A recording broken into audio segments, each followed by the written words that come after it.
আপনার চারপাশে যা কিছু দেখছেন, গাছ, বাড়ি, আকাশের তারাগুলো, এর সবই মহাবিশ্বের একটুখানি অংশ। কিন্তু জানেন কি, এর বাইরেও কিছু আছে, এমন কিছু যা আমরা দেখতে পাই না।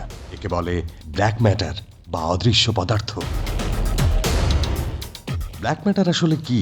সহজ করে বললে, এটি এমন এক ধরনের জিনিস যা চোখে দেখা যায় না, কোনো আলোয় প্রতিফলিত হয় না, কিন্তু এটা ঠিকই আছে এবং আমাদের চারপাশে ছড়িয়ে আছে।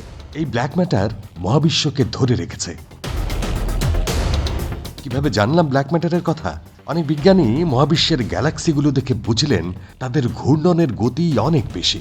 এত গতিতে ঘুরতে থাকলে তারা ছিটকে পড়ে যাবার কথা, কিন্তু তা হচ্ছে না, কারণ তাদের আশপাশে অদৃশ্য কিছু তাদের ধরে রেখেছে। সেটি আসলে ব্ল্যাক ম্যাটার। ব্ল্যাক ম্যাটারকে মনে করুন একটা বিশাল জালের মতো।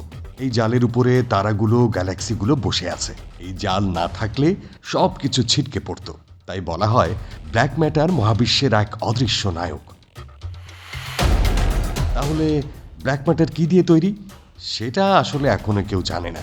এটা দেখতে কেমন, এর আকার কেমন, এর সবই রহস্য। তবে বিজ্ঞানীরা অনেক পরীক্ষা নিরীক্ষা করছেন। তারা বিশেষ মেশিন দিয়ে খুঁজছেন, হয়তো একদিন ব্ল্যাক ম্যাটারের আসল রূপ ধরা দেবে। ব্ল্যাক ম্যাটারকে না দেখলেও আমরা তার প্রভাব দেখতে পাই।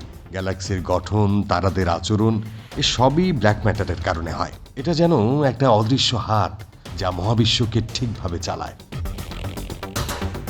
মহাবিশ্বের বেশিরভাগ অংশই এই ব্ল্যাক ম্যাটার দিয়ে তৈরি, অথচ আমরা এটি দেখতে পাই না, শুধু এর উপস্থিতি অনুভব করতে পারি। এটি আমাদের মনে করিয়ে দেয় যে মহাবিশ্বে কত কিছুই জানার বাকি।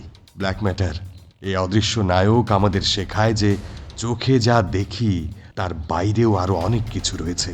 তাই আমাদের জানতে হবে, প্রশ্ন করতে হবে এবং রহস্যের উত্তর খুঁজতে হবে।